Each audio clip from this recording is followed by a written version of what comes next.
I truly do believe that anyone can sew. Trust me, if I can do it, you can do it. Then we'll show off some of the awesome plush makers in the community. They've all shared a few words about their creative process, and hopefully you find someone new to follow. Then we'll end things off with a chance to ask some questions and take some plushie pictures if you'd like to do that, and share all the awesome plush you guys brought along. So a little bit about myself to start off with. I'm Hibiscus Stitch, and I'm one of the artist community guests. I made all the Marina plushies for the sponsor boxes. Thank you. There were 40 Marina plushies. It was a lot of work. I've been sewing since 2005 and doing cons since 2015. So it's been a long time, and 2025 is going to be a big year. I also create reels, TikTok, short videos, things like that of the making of the plush I make to share a bit of the process, as well as Artist Alley and vendor con vlogs, so I can give people an idea of how Artist Alley is. As for ponies, I've been here since season 1. I saw the memes on LiveJournal and DeviantArt, and I was like, I want to know what's going on. Why are there so many memes about this pony show?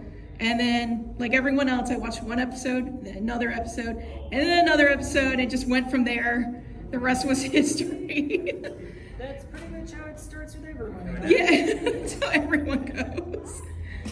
So, we're gonna go back to when I first started. This is what my plush looked like. I always loved doing arts and crafts stuff. In school, Girl Scouts, whatever it was, I was always trying to do crafty things. And what made me want to get started sewing is that I always liked the weird characters in different things, like that never had toys. Nowadays there's pops of anything, but back then you could not find toys of certain characters. Like back in the day, I loved Toy Story and I loved Sid's toys, and there were just no figures of any of those guys. So I started making my own. I would glue construction paper together. I would tape 2 pieces of paper together and like put stuffing in there to make some weird beginning plushies. I would wrap yarn around a book to make yarn dolls. And then one day at school, someone made a little blob out of felt, and I was like, I can do that. So my mom took me to the craft store. I bought a ton of those 25-cent felt squares, and the rest was really history. I made a lot of Pokemon and Legend of Zelda at first, and excuse any small pictures in this section. This was a really old digital camera. I just made these freehanding things with felt, like the Makar over here, the one in the very middle, he's got Sharpie on him because I was just drawing Sharpie on the felt squares, because Etsy didn't really exist back then, and there weren't any really patterns back there on the internet in 2005, not that I found anyway. So I just kind of did my own thing. But none of these are my first plush. I don't have any photos out there on the internet of my first plush. I kind of keep it to myself because he's really bad, and if I was tech savvy, I would add scream effects here and everything. Trust me, your first plush is going to look better than mine. This was my first plush. Oh, he's so bad. There's thread everywhere, white thread everywhere. I don't even know why some of the thread is in these places that it is. He's got, his face is drawn on and it's lopsided. He's terrible. I do still have him actually. He's in a box far away in my closet. Put him in a shadow box. Yeah, I need to. And even, no matter how bad it is, I do recommend you keep your first plush ever, because if you're ever stuck and you don't know what to do, like, I feel like I'm not making any progress or anything, take out that first plush and hold it up with one you just made now, and it'll be inspiring. But you know, as bad as he is, I did finish him. He didn't discourage me to keep going, which actually surprises me because he's terrible. It can be hard to take that first stitch though, and even harder to take the next one and the next one and the next one. It's easy to hype yourself up with all the supplies you get when you're preparing yourself to do something new, because you're in the realm of what can be. You're like, oh, I can do this, I can do that, and the sky is the limit. Then once you sit down and start to get involved and start sewing, now you're in the world of what is, and you realize like where your limitations are, where your knowledge is limited and everything. It can be super discouraging, and you will hit snags, but it's best to push through them, because when you do, you get some better plush. Like, let's get him out of here. This is a Slitherwing that I made. So this one took me about 6 months to make. I started him because I really wanted to make a Slitherwing, and then I got stuck and I wanted to push through because I was determined. I love this guy, I want to make a plush of him.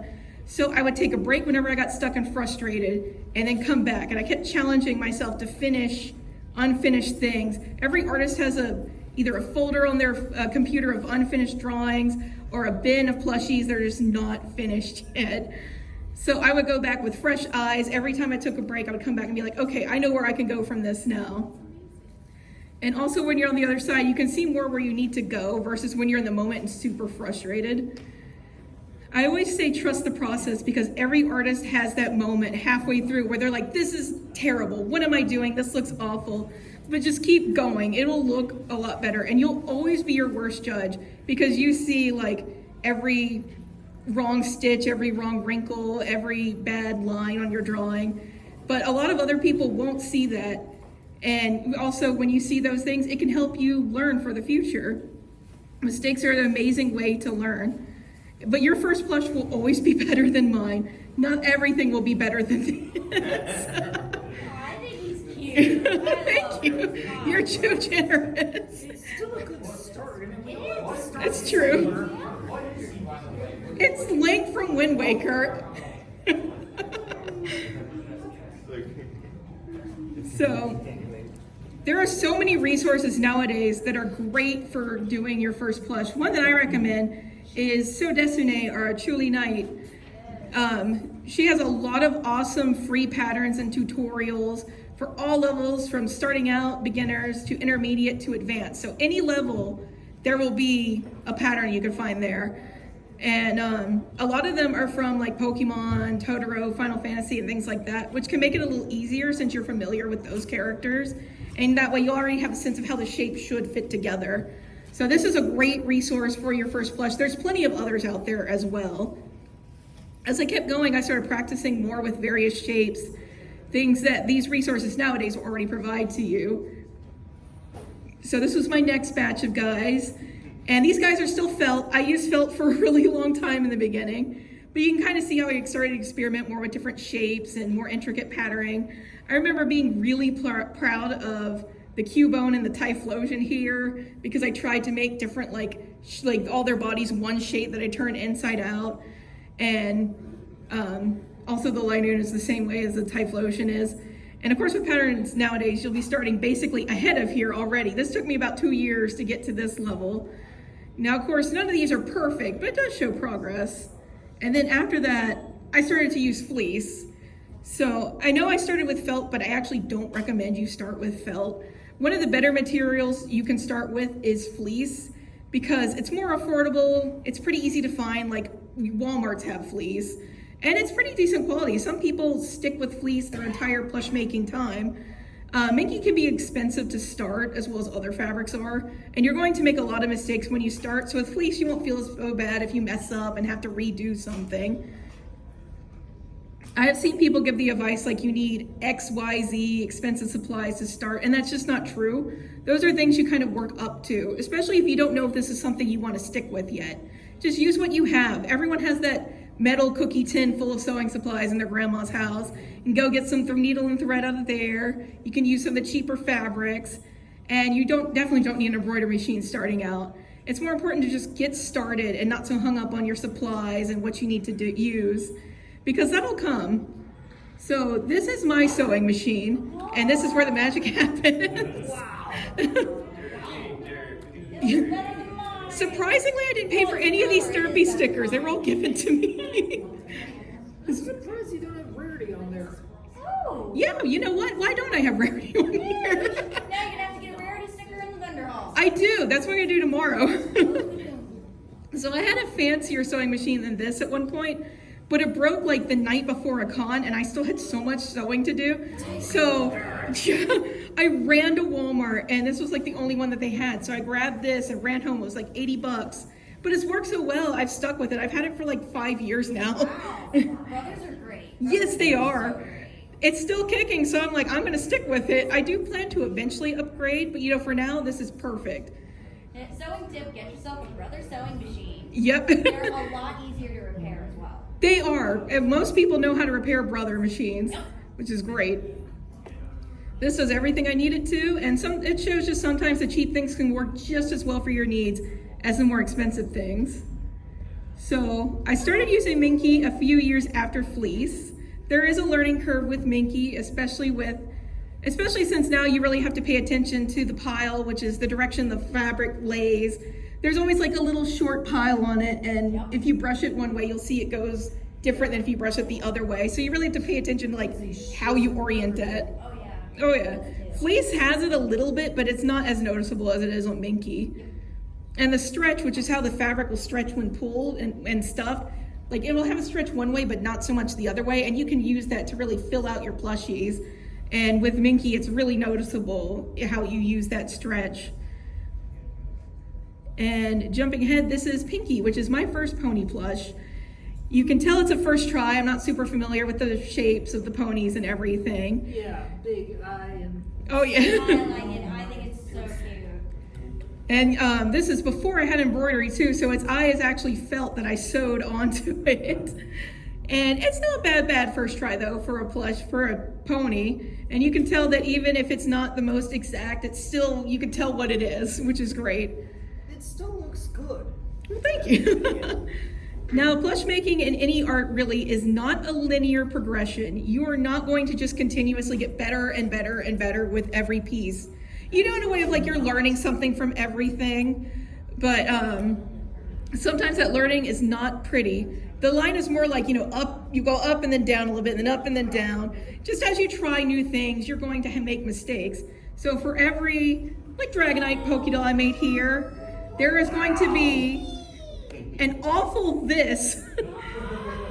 Yeah, this was not a great attempt. And then, you know, for every weird looking Trico, that was a Lillipup from Pokemon. For every weird faced Trico with a no mouth, you're gonna have a Cloud Jumper. So this next plush has no pictures anywhere. I never took picture evidence of this thing. It's another plush that will need screams, and I can explain though, because there was a cute boy who liked My Little Pony, and he gave me a Sweetie Belle pin, so I want to make him a plushie. So I pulled an all-nighter to do that. I don't recommend pulling all-nighters to finish projects. I haven't learned this lesson, but learn from me. I already learned it myself in my own leather crafting. Yeah. So we call this Potato Rarity. She is just, I know, right? What is this? What is this? And this came after the Pinkie Pie too. So I didn't have time to make her eyes, so I tried to make it like she's closed, but it looks like her eyes are sewn shut. No, it's totally right. Her eyes are Yeah. closed. It looks like her eyes are closed. It does. Her face is a potato. Her body doesn't function. Like, what are her legs? She's just terrible. But you know, considering I still have her, maybe she's actually a good plushie. She can hide back here. She can hide back here. Then maybe the eyes are closed because she's taking a spit. Yeah. Something.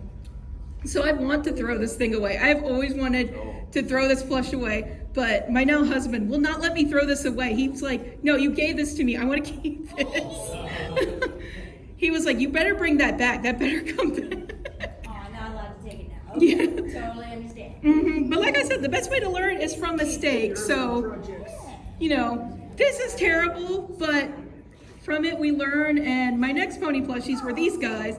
The littler ones are like 3 inches tall, but Scootaloo there is a lot bigger, and she's not the best, but it was the first time that I used applique, which is the way I did her eyes and the lines on her eyes. And also she has a better snoot than the other two did. Yep, I started using applique more after that. I learned it from the Scootaloo here, and then I kept using it for the eyes. I like doing black because it looked more toony like the drawings that I do. And it also really helped to make the eyes look more finished. And I still use it today, as do many plush artists. Like Glimmer's hair here is appliqued on, and it really gives it that nice smooth look, that secure finish. So I will do a little bit about embroidery. I won't go too super deep into it because embroidery is a lot. So these are some of my first embroidered plushies. The Toothless here is my first one that I ever made. I got my embroidery machine in about 2015, which is what gave me the confidence to do conventions. But I love the super professional look it gives things. Embroidery machines are expensive though. Like, it makes these things look great. Like, all these eyes up here are embroidered. but they are expensive. My first one was from Walmart for about $300. It was a gift. And those never seem to last long. I've tried 2 of those back when I first started, and they last like maybe a year. They also have a 4x4 inch hoop, which is pretty basic. That's your basic size you're gonna find. But currently I have 2 Brother PE 800s that I've had for several years now, and they're about 800 each. The hoop is 5x7, and I hope to upgrade to a bigger one day to something fancier. But those are like thousands of dollars, so that's a future Tuesday problem. And so for the files, you can either buy them, like Gummy and Toothless and Cloud Jumper are ones that I bought from Soapy Bacon, or you can make them yourself, which I made the Bayonet and the Biomon's eyes myself. And Biomon was the first one that I did myself.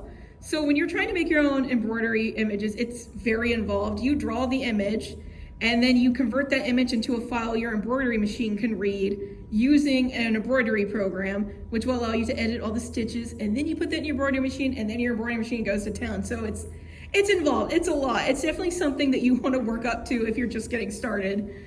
And there's some basic programs like Sew Art, which is $75. It's super basic, but it'll do everything you need it to do. And then I currently use Hatch, which was $1,200, but it allows so much more customization. It really pays for itself. As for the first pony plush that I made using embroidery, it was Flufflepuff for a college friend. Yes! He actually still has her. I asked him about it. He's like, yeah, he still has her. I love how she came out. You can tell the head shape is getting a lot better. It's looking more like a pony than the others were. I also like how you did the tongue with her premise. Yep, you have to give her the tongue. She needs the tongue. I mean, that's the only way she speaks. Yeah. Without her actually say anything. So getting the embroidery machine was what gave me the courage to try my first convention, which was in 2015. And this was the table, you know, very basic compared to things that I do now. Very simple, and it was just a local convention, and it went really well. What con was it? Ichiban Con in Charlotte, North Carolina. Ooh. So yeah, it's just a smaller anime convention in the area, but it's one of it's nostalgic to me since it was my first. And from there, I was hooked, and I switched to doing cons, and now I do them full time. And so my first PonyCon was sadly the last PonyCon, of course.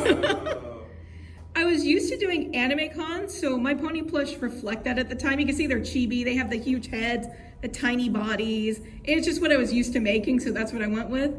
But this was an amazing experience all around. I remember being overwhelmed in a good way with all the love and support from everyone and how much everyone really loved my plush. Like, you do get appreciation and everything at anime cons, but like brony conventions, it's like nothing else. Everyone just really appreciates what you do in your art, and like everyone was so cool to me, and it was just overwhelming in such a good way. Yoda! Yeah, Yoda's there. I love the gummy. I met so many amazing people at that first con. It was just a wonderful experience. And the community has given me more than I could ever possibly give back. Like during the COVID lockdowns, it was the online pony communities that really allowed me to keep making plush and pay my bills with all the conventions canceled. Yeah. And it's why I've been wanting to do panels and do different things to try and start giving back to the community, because you guys have been so awesome to me. So sorry, that was a sidebar. But my next PonyCon was HarmonyCon, which was 2020, right before everything locked down. And I was still using the chibi style. And the con was a lot smaller back then, so I got to have a lot of different conversations with people about what should I do if I keep doing PonyCons? What type of plushies would you like to see from me? So there's something called the Dunning-Kruger effect. I know people have heard about it before. And it's just basically the less you actually know about something, the more you think you know. And the more you actually know, the more you realize there still is to learn, which is perfectly normal, because until you get into something, you have no idea how far down the rabbit hole it really goes. Like, there's just so many things. Even now, I am learning more things. Like just recently, I discovered there's a Brother style Cricut machine that will print your patterns on the back of the fabric and then cut them for you with seam allowance. And I'm like, that's crazy. I didn't even know that existed. So you'll never be done learning. There will always be new technology and new things to try, and never stop pushing yourself to grow and try these new things. I always try to be humble and evaluate what I'm doing that could be improved and what looks good every so often. And because of that, I feel like my sewing keeps leveling up because I keep trying to make it better. I keep trying to push it forward. So At HarmonyCon, people told me that they really wanted me to make show-accurate plushies instead of the chibis. So I took the pandemic shutting down all my cons to try that out. So the first Acellus I ever made was the chibi style, like this. Not the best. Weirdly enough, I gave her the wings under the ladybug spots. She has two tiny little wings there. I don't know why I did that. But Experimental? yeah, experimental. She's actually huge. She's like this big. She is very big. And she's also very much not defined at all. She's got like a round potato face. Didn't you give Devon Dalton one of your plushies? Did I what? Give Devon Dalton her present? Yes! She actually owns an Acellus big plush and a beanie from me. And Katrina Salisbury has a Yona from me, which is pretty cool. I remember them telling me about it when I did a live video chat with them before. Oh, that's awesome! So, the second Acellus I ever made, this was my first show-accurate plush that I tried with the pattern. And she came out pretty great for my first try, but there's still so much to learn here about the shape. She still has not quite the muzzle that you need. And this is my most recent Acellus, which is right here and also here. And you can definitely see the changes from the mistakes and everything that I made, hopefully for the positive. I got a better grasp on how to soft sculpt ponies with thread to make their faces more shaped. She has better shapes overall, and she definitely has that nicely defined nose. And she's also not just stick skinny. So another example, recently when I was making plushies for this convention, I realized I've been making a Sphinx from the Daring Do episode every 2 years. So I made this one for BronyCon in 2019. And then I made this one for actually the first Everfree back from COVID in 2021. And then this is the one that I made this year. And you can tell she definitely has a better defined nose and everything. Yes. Things definitely improved over time. Like her head covering too, I started doing that. I tried a different thing every time. And I think the most recent thing I tried really worked out. And I also did different things with her mouth and her wings, trying to switch it up. So I'm excited to see what the Sphinx I'll do in 2025 will look like. So I'll close out this section with this. So this is one of my favorite comics to send to people if they're doubting themselves. So he says, my art sucks. How did you get good? By drawing a lot. But I tried that and it didn't work. And he shows his little stacks over here. And then at the end it says, oh, well, keep trying. And he's got his mountain of drawings. And that's really how it goes. It's just, this is why it's my favorite comic, because this is so true. I have made thousands and thousands of plush to get to be at the level I am now, and I still have so far to go. I recently got an email saying my photo bucket account was about to be deactivated, which I totally forgot I had one. So yeah, so I went through it and I found hundreds of plush pictures that I had even forgotten that I made. And it was just so interesting to like see all those different things. So it takes a ton of plush to go from that first Link plush to now with Acellus being my most recent plush. So don't be discouraged where you're at in the process. Just keep going and you'll get there. So thank you for listening to this section. It's not over just yet, but for this section, for you lovely people having listened, Little Shy FIM has provided some plushies for me to throw to people. So let's do it. Let's do it. All right. One over here. All right. One over here. And then way back there. Hey! All right. Thank you, Kat. Yeah, listening pays. Yeah. So we're going to pivot now into going over into some of the creators of the fandom who have all had their own plush making journey, just like I did. I spoke to many makers to have them show off their works, as well as share some words to you guys about the plush, or just some encouragement for other makers. And a few even provided one of their first plush pictures for me to show you guys, just like I showed you guys a link. So, yeah, there it is. And there's no better place to start than with me Plush You. She is just one of the best makers in the fandom. Just top notch, absolutely. Yep. She is an inspiration to me. She is so nice, and she does amazing video turnarounds where she'll put it like on a Lazy Susan and spin it slowly, and every single angle looks perfect. She's just picture perfect plushies. And so what she wanted me to say to you guys was, here's some hopefully inspiring advice to go with my photos. I've been making pony plush for almost 10 years now, and I think it's important to keep it fun. Keep trying out new patterns, new techniques, new materials. Keep evolving. Like with any art, don't compare your work too much to others, but look at your own progress and see how far you come. And here is her first pony plush that she made. So yeah, you can see this Pinkie Pie to the one she makes now, definitely progress there. So everyone has a first plushie. And so next up we have Jack Larson. They are a maker from Russia, and they have some really interesting plushies. They're really well known for their fluffy hair manes, which you can see on Luna and Octavia. They do some of the best brushable hairs that I have seen. It always looks good, it always looks natural, and always complements the plushie. Hasbro wishes their Build-A-Bears looked this good. And so, yeah. And then next we have Bubble Trouble, or Basil Leafeon on Twitter.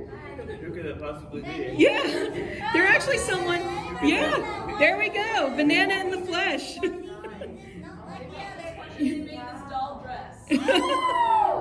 That's awesome. So there's someone I just found out about when I was getting these slides together. They were suggested by you. And I went and checked out other work, and it's just awesome. I really love their work and how unique their embroidery and everything is. So they wanted me to share this with you. I would want to say, I want aspiring plush artists to know that you can make plush even if you don't have an embroidery machine. Don't be afraid to experiment with different fabrics, designs, and textures. It can help your work seem unique. And this is their first plush. So, quite the growth. That honestly kind of looks like a Yeah, horse. I actually adore this first plush. This is so cute. I would get this. I wouldn't mind getting one of those either, just because Yeah. it looks like an actual horse. Yeah. And then we have Peruser of Pieces. They provided me with so many plush to show off. I couldn't fit them all here. Yeah. There's OCs made from these people. Oh, that's awesome. I couldn't fit all the plush that they've provided me in this slide, so I provided some of the cutest favorite ones I have. I especially love the Pinky and the cheese. It's so cute. And they wanted me to share with you. As for what I would like to say, I want to highlight my growing desire to portray more emotions in my work through not only expressions, but also posing and body language. And that's something I tend to work towards in the future. I also want to say, for anyone starting out making art of any kind and feeling like they aren't good enough, I urge them to look at my first Pinkie Pie, which is right here, and compare it to my current work, these guys. And if you put in the time and effort to better yourself in your craft, you can create your own masterpieces. But if you give up on yourself before you have a chance to bloom, you'll never know how far you can go, those are very inspiring words for sure. So definitely check this artist out. And next we have a very new maker. This is Malarkey, or Sprout Speak on Twitter. The #1 Sprout fan in the entire world. Yeah, they just started sewing, and they make some amazing plushies. I won't move yet. They wanted me to share that these are all made by hand with no sewing or embroidery machines. So it is possible to make pony plushies without expensive machines and to keep making plushies. Even if you make some failed ones, you'll still learn something for the future, which is very true. And I can't wait to see, if this is where they're starting, I can't wait to see where they'll go. They're gonna make some amazing things.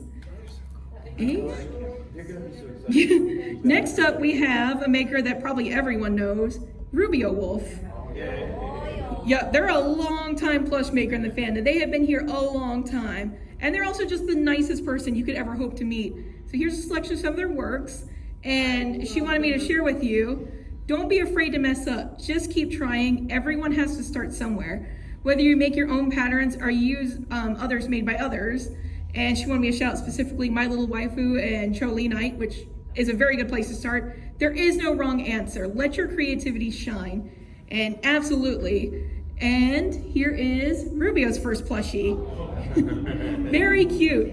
Also, very interesting. She went the rose minky here for the first one, because that stuff is a pain to work with. You know, it kind of looks like this pony was either in the rain or just jumped into a river. It does look like it jumped into a puddle. And then we have Fleece Friendship. Oh. Yeah. That is an awesome silver streak. Yeah, the silver streak's amazing. And like I was saying earlier, fleece is a legit material to stay with. It's perfectly valid, and these amazing plush show just how awesome a plush you can make with fleece. And they wanted me to share, hi, I'm Fleece Friendship, and I make plushies out of fleece, which is pretty unique. Anyone can learn to make plush. You don't need all the fancy equipment to get started. All it takes is a lot of practice and a great attitude. And they also shared their first plush, which is this Cadence. And Cadence is such a bold choice for your first plush because it's so complicated. So major respect here. Most artists usually do Pinky or someone simpler, so kudos here to them. And then one of my favorite makers is Chibi Pets. Oh my God, I follow her on Yeah, I love Chibi Pets. and Twitter. Yeah, they have some amazing works. Here's just a sample of some of the plushies that they've made. They have so many other ones, and they have a Patreon where you can pledge to get some patterns. Like the shark one here is the pattern for this month, and those really help you learn how to do more complex patterns. And then next up we have Lumi the Kieran. And I always love how they do their eyes. They always come out so cute and so sparkly. They're amazing. And they wanted me to share that they said, just keep trying. Failure doesn't have to stop you. You just keep trying new things. Push yourself and try again. Laugh at the mistakes and goofiness and have fun. Don't forget, it's materials. You can remake, you can learn, and you can improve. Do your best and remember that your best will look different every day. And this Fluttershy here is their first pony plush, which is awesome because they made a hoodie on their first pony plush. Just amazing. And so the next maker is Violet Rose.